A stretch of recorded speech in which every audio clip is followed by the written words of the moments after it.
آج کی تقریب کے جو ہمارے دلہا ہیں جن کی کتاب کی رونمائی ہوگی محترم صالح اچھا صاحب ہیں، میں ان سے درخواست کرتا ہوں کہ وہ ہیڈ ٹیبل پر تشریف لائیں۔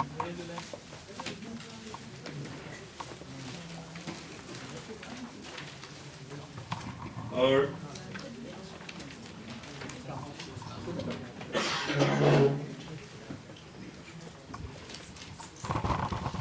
اب میں ہمارے فورم کے چیف ایگزیکٹو ڈائریکٹر جناب وسیم اللہ زلفی صاحب سے درخواست کروں گا کہ وہ آ کر اس پروگرام کا باقاعدہ آغاز کریں اور مہمانوں کا بھی تعارف فرمائیں۔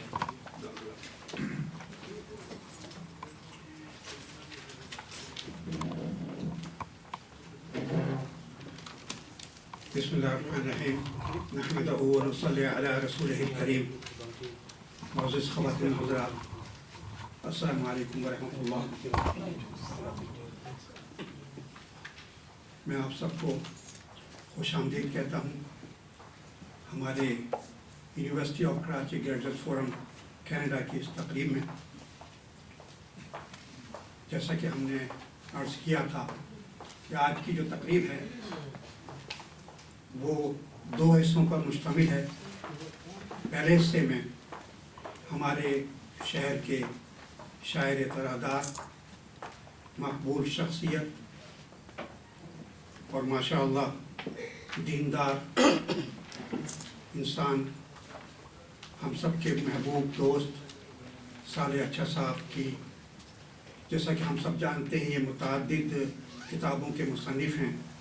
ان کا ابھی جو نیا شعری مجموعہ شائع ہو کر منصہ شہود پہ آیا ہے، دیدہ حیراں، تو اس کی تقریب اجرا ہم اس وقت منعقد کر رہے ہیں۔ اور پروگرام کے اس تقریب کے بعد بریک ہوگا، خرد و نوش کا وقفہ ہوگا اور اس کے بعد محفل مشاعرہ کا انعقاد کیا جائے گا۔ جیسا کہ ہمارے انفارمیشن ڈائریکٹر صاحب نصیر الدین صاحب فرما رہے تھے کہ ہماری خوش قسمتی ہے کہ ہماری اس محفل میں پہلی بار پاکستان کونسلیٹ آفس سے ہمارے جو کونسل جنرل ہیں عزت مآب نفیس زکریا صاحب، وہ ہماری دعوت پر تشریف لائے ہیں۔ ہم ان کا خیر مقدم کرتے ہیں اور ہمیں امید ہے کہ ہمیں آئندہ بھی ان کا تعاون حاصل ہے۔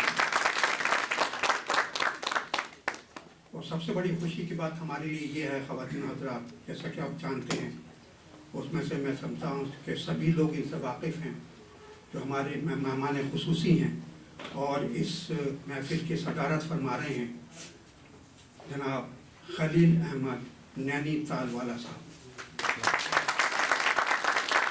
مجھے عجیب سا لگ رہا ہے خواتین حضرات کہ میں ان کا تعارف کرواؤں، جبکہ مجھ سے زیادہ تو یقیناً آپ لوگ ان سے واقف ہیں۔ خواتین حضرات، جب اللہ تعالیٰ کسی کو نوازتا ہے، اور نوازنے سے مراد میری معاشی نوازشات نہیں ہیں،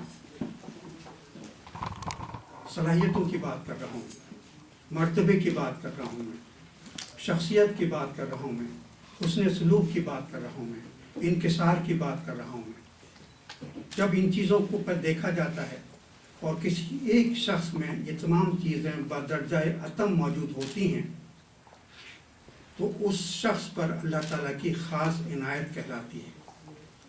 اب یہ ہم پہ ڈیپینڈ کرتا ہے کہ ہم ان چیزوں کا، ان اوصاف کا، ان صلاحیتوں کا